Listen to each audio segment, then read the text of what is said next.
First, remove the scales and innards. Also, cut the head off for easy preparation. Big eye scat has some skew around the body end, so we're gonna remove that not to get injured. Treat the double line the fissure in a similar way.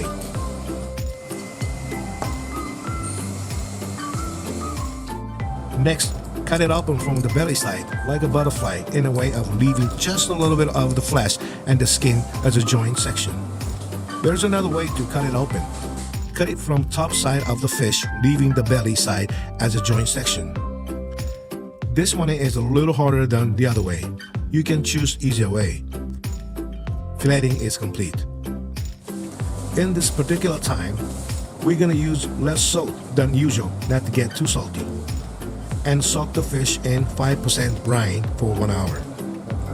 You can adjust the amount of salt and soaking time to your taste. You can also soak the fish in saturated brine for longer preservation. 1 hour passed, take the fish out from the refrigerator.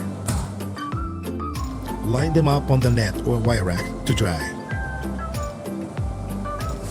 Now we're gonna try another way of dehydration using refrigerator. We use air circulator to facilitate drying process. It's gonna be 20 to 30% faster this way. It'll be complete in 24 hours. Dry the fish can be done under the sun too. Line these fish up on the basket and leave it outside.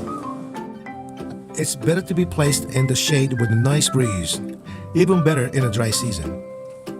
It takes a day or two for sun drying process to complete. Once it's complete, bag them and keep it in the fridge.